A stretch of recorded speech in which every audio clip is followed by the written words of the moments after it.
Good morning বন্ধুরা, এইমাত্র ঘুম থেকে উঠলাম। তো এই দেখো বোম্বা আজকে খুব দেরি হয়ে গেছে, বোম্বাকেও তুলতে দেরি হয়ে গেছে। আর গুনগুন যাবে পড়তে। তো ওকে দেখো বনভিটা গুলে দিয়েছি, খাচ্ছে। তাড়াতাড়ি নাও, পড়তে যেতে হবে। খাবো না, না না, পুরোটা খা, পুরোটা খা। তো দেরি হয়ে গেছে বলেই এরকম বলছে। ওর আসলে মানে টাইমে না যেতে পারলে ওর খুব টেনশন হয়।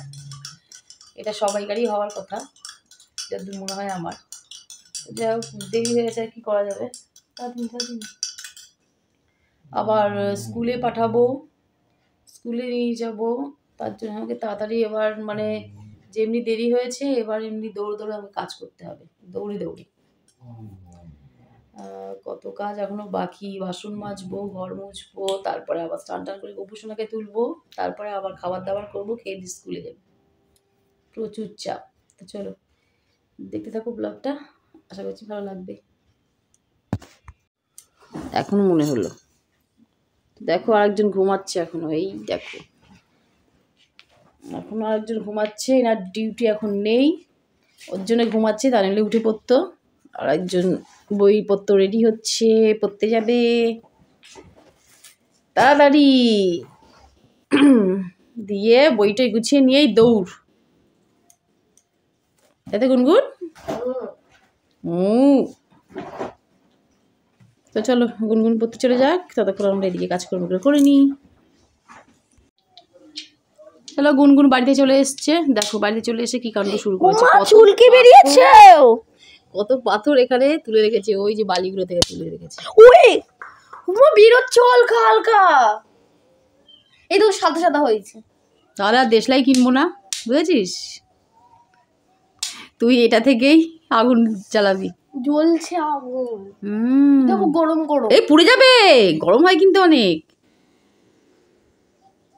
এখানে আরো বালি ছিল, অনেকটা খালি হয়ে গেছে। ওই যে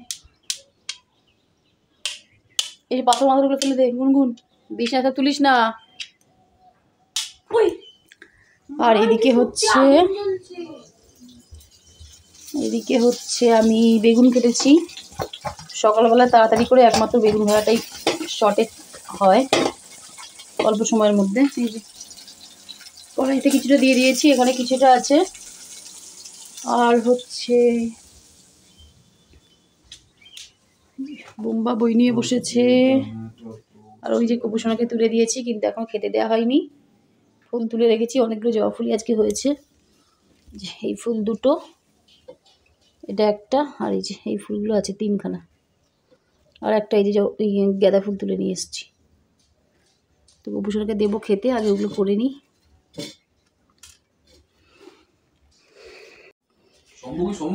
প্রথম যে রুটিটা করলাম, তো সেই রুটি আর বেগুন ভাজা দিয়ে দিলাম কুপুসোনাকে। এই যে কুপুসোনাকে দিয়ে দিলাম খেতে। তো রান্না বান্না ফেলে দেখো এখন আমি কোথায়, গুনগুনকে নিয়ে চলে এসেছি ডাক্তার দেখাতে।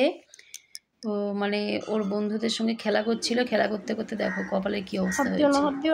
মানে একজনের দাঁত গুনগুনের কপালে এমন লেগেছে, পুরো একদম গুনগুনের কপালে পুরো একদম ছাল চামড়া উঠে গেছে।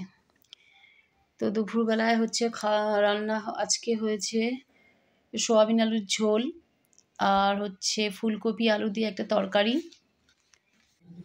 তো এই সবেমাত্র খেয়ে দিয়ে উঠলাম, দেরি হলো অনেকটাই। দেখতে পেলে গুনগুনের কপালে কী অবস্থা হয়েছে, পুরো একদম এই জায়গাটায় মানে দাঁতটা এমনভাবে বসেছে। ওটার বন্ধুদের সঙ্গে খেলা করতে করতে মানে এমন দৌড়দৌড়ি করেছে, একজনের দাঁত এসে গুনগুনের এখানটা লেগেছে।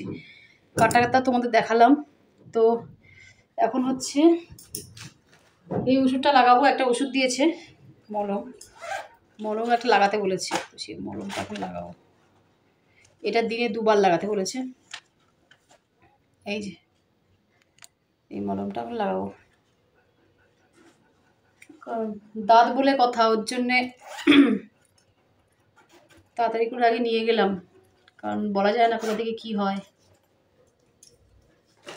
কারণ দাঁতে তো সবাইকারই একটা বিষ থাকে, মানুষের তো সব থেকে বেশি বিষ। চলো, খাওয়া দাওয়া গুনগুনেরও হয়ে গেছে। এখন হচ্ছে আমরা এইমাত্র খেলাম, ওকে আগে খাইয়ে দিয়েছি। এখন হচ্ছে ওষুধটা লাগিয়ে নেবো। চলো, ওই যে বসে আছে, খুব ভালো কাজ করেছে, এখন ঘরে বসে আছে।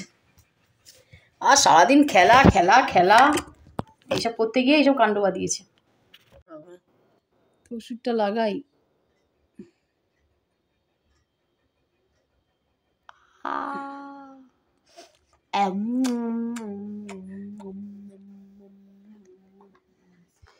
তো কপালে কেটে গেছিলো ঠিক, তবু গুনগুন বিকেলবেলা খেলতে গেছে, কথা মানে শোনে না কথা কোনো মতেই। তো যাই হোক, সন্ধ্যাবেলা দেখো গোপুসোনাকে সন্ধ্যা দিয়ে নিলাম, আর সন্ধ্যাবেলায় গোপুসোনাকে দিয়ে দিলাম সোনপাপড়ি। আজকে আর বাতাসা দিইনি, তো সোনপাপড়ি আনা হয়েছে, তো গোপুসোনাকে দিয়ে দিলাম। আর এদিকে খাচ্ছে হচ্ছে গুনগুন। চলো আজকে ভিডিওটা এইটুখানি, দেখা হবে কালকে নতুন ভিডিও। সবাইকে টাটা।